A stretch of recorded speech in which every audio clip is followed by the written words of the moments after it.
Welcome back to the Scrapyard Guys. Raj Tronic here, and we're back with another very special guest to the channel. We have Jeanine with us, or Jelly Arts, as you can see. That's her Instagram handle. Um, we are looking at a guide that is now pinned in the Witcher official Witcher Discord guides channel. Am I right in saying that, Jeanine? Yes. Yes, that's what it is. So this is a guide that you have sort of set up. But before we get to that, would you mind maybe just introducing yourself briefly? Your maybe gaming influences, gaming inspirations, and give the viewers a little idea who you are, what you do, and maybe why you started the guide. Yeah, sure. So, hi, I'm Jeanine again, and I'm a mechanical engineer. And yeah, I really love the sort of Witcher verse or the world and lore building that the Witcher creators have really created, really. And so, yeah, I've played The Witcher 3, some of The Witcher 2. I'm a big fan of Gwent's, and I really love Thronebreaker. And so, pretty well versed in The Witcher gaming or games really, and I watched the show, but I still haven't gone into the books and such. Mhm. But one of the biggest things I was a fan of in the games was all the quests and all the stories. And so when I went, I was really pumped up to hear that they're making an AR game, so you could really, put yourself into the shoes of a Witcher. And so when I realized that there were all these quests and all these decisions, one of my first instincts was to go online and search up like what happens if I pick this choice because I don't want to make the wrong choice. But since it was such a new game, obviously there was no like guide out there, and so I figured, well, someone's got to do it, and so I made this guide and hopefully help other witchers on the path. Nice. What a great thing to take initiative on, because you're right. The first thing everyone does when they play games that have like diverging paths or multiple choices, like what's the best choice? What's the worst choice? What do I Yeah. get if I do X? What if I get if I do Y? Um, Sometimes I feel though that, you have to, like in life, you have to learn to live with your decisions. Yeah, that's true. You wish life came with a soft guide, you know? Mhm. Yeah. um, what draws you to sort of the Witcher universe? Like, what was your first experience with the Witcher, and why did you fall in love with this universe and these characters?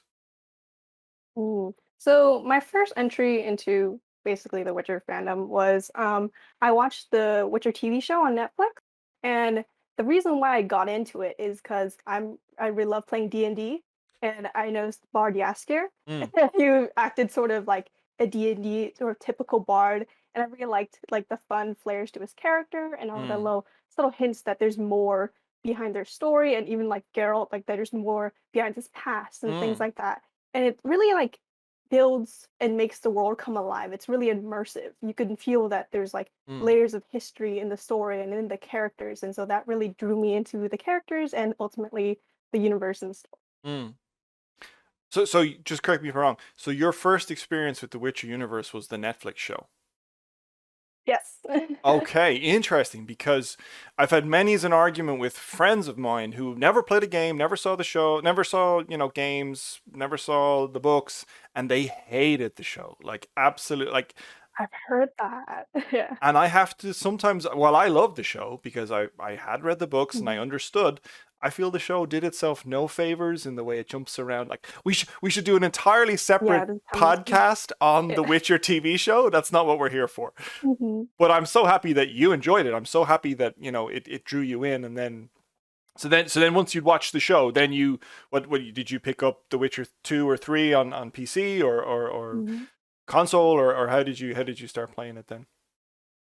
Yeah, so after I watched the show, I got really into it. I picked up Witcher 3 and I Mm, played through the entire game, spent like my entire summer just trying to do as much as possible, going and look for every little treasure, going on every little quest line I could find.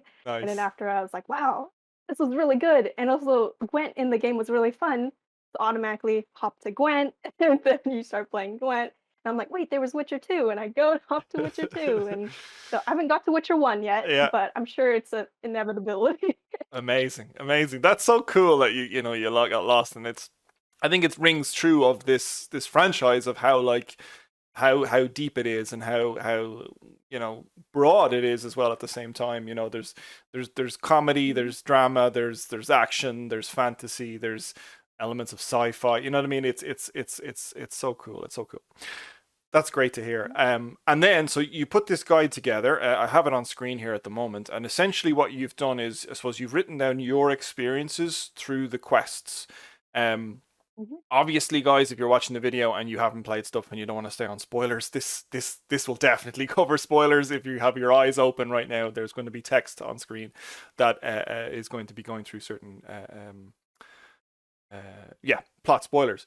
Now, we talked about it already that you kind of have to play through this one way or the other. You have to make decisions. So how then have you managed to round out this guide to include what happens if you chose the other path?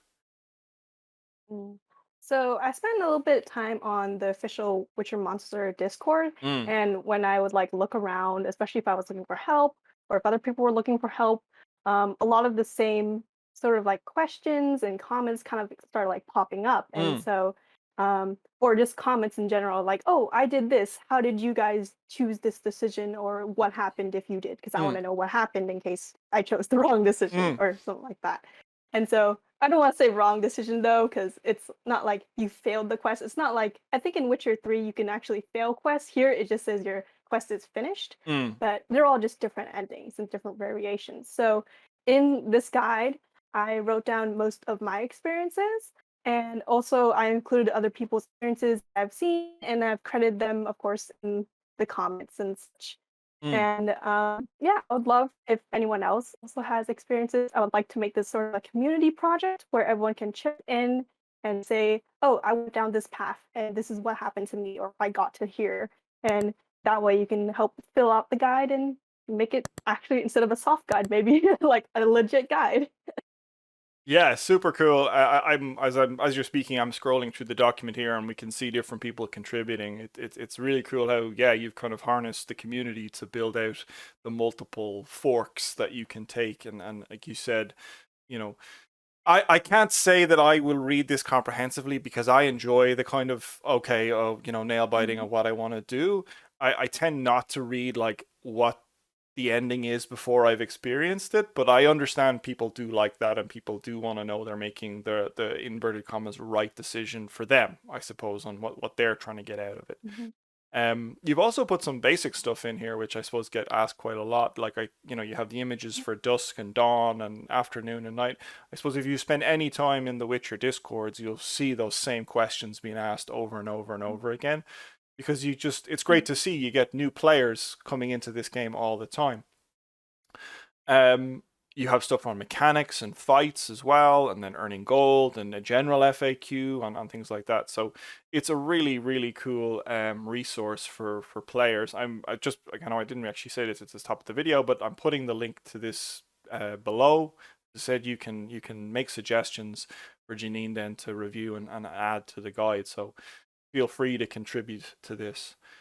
Um, can I ask a little bit then about like where do you see the future of this going? Like, do you want this to continue? Like, can you see yourself doing this again for a hopeful season? I know I'm saying season two as if it's a done deal, but mhm. for a hopeful season two, do you see yourself going to continue on with this?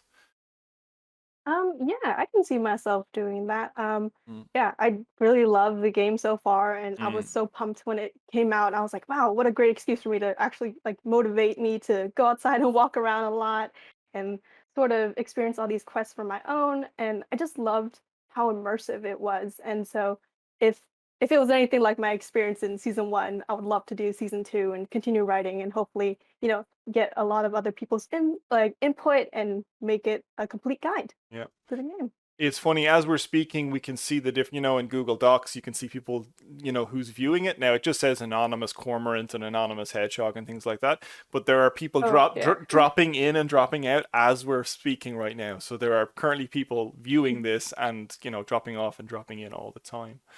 Um, what are your thoughts on the game so far? So I obviously know that you've completed the story quests. What's your day to day Witcher Monster Slayer right now? Are you still playing it daily? I am still playing it daily, though I do find that the quests were sort of my main motivation to go through the game and like, Mm, wander around and complete those storylines and such. mm, And so, um, I know it's very early in the game, and so things are about probably going to change a lot, yep. but I would like to see, I guess, more like smaller quests or like Mm, maybe little contracts. Like, hey, I know there's the daily quests and things, but maybe a little bit more. So it's sometimes the daily quests can be quite easy to fulfill. It's like, oh, just go kill 5 ghouls, and sure. 5 owl ghouls have already spawned right in front of me, just Yeah. everywhere. Yep. But yeah, maybe more smaller, like tiny interactions, like maybe there's an herbalist, you can sell all those herbs you get to, or maybe there's a portal that showed up somewhere, and in the game you could kind of like transport to a certain location or something like that.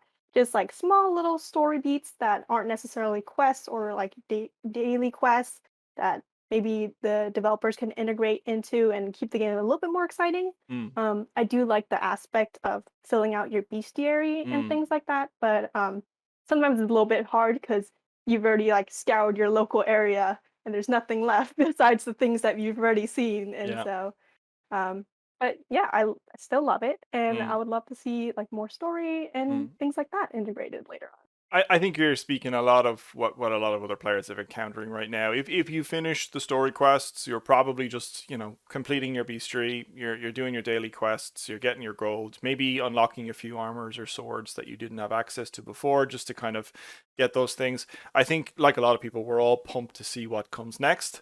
It's For me, it's you have to kind of put in perspective. It's the game's not even out a month yet.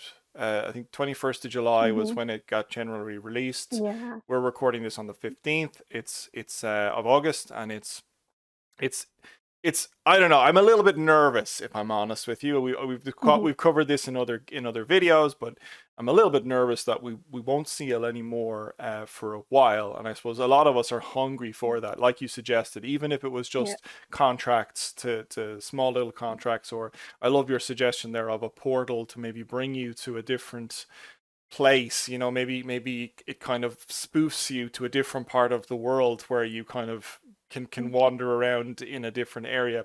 That's a great suggestion. I kind of like that. um but yeah, I suppose I just love this. I love the community around this. I love the initiative you took here. I love, getting other people's recommendations. I'm really interested to see where this goes. And hopefully we get you to write a season 2 guide as well when that happens. Um, Mhm. where I suppose I have your Instagram. Is there anything else that you make or anything else that you do that you want people here to know a little bit more about you, or follow you or anything like that? Mostly just like Witcher related art or other kind of related art. Mm, I do some cosplay occasionally. mm, That's under Jelly Cosplay, so just JLY and then cosplay. mm, Those are both on Instagram, mm. and yeah, that's pretty much it. Cool. Listen, Jeanine, thank you so much for joining me on the call today. Thanks for chatting through this. Thank you for Mhm. making the guide. I can say on behalf of the entire Witcher Monster Slayer community, thank you for taking the initiative and putting this all together.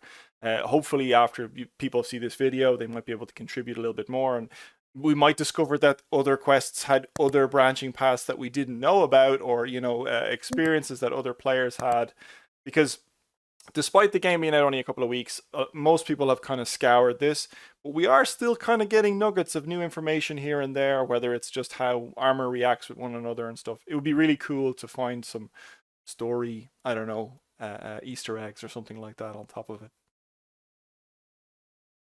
Yeah, for sure. Yeah, I'm really excited just to see more people contribute, hopefully, or Mm, just find it helpful. Really, that was the sort of thing I was hoping that hoping for when I was looking for a guide, and I hope it like helps other people and make sure like especially like time related quests or time locked quests that mm. they get to do choose the path that they want to go through. Absolutely, absolutely. So I can say thank you again from everybody in the community. Guys, if you are in the official Witcher Discord, make sure you go and say thank you. Make sure you check out the guide and obviously contribute if you have more to add. Thank you so much, Jeanine, for joining me on the video today. Thank you, everybody who hit the like button and subscribe down below, all those things. And yeah, that's it. See you later. Jeanine, don't forget to wave goodbye as well. Bye. Guys and girls, thank you so much for watching my video. I really appreciate it. If you have the time, feel free to check out the other videos you might see on screen right now. Also, I'd greatly appreciate it if you could hit the thumbs up button. Also, subscribe if you want to see more good content like this. That good content may not be that good.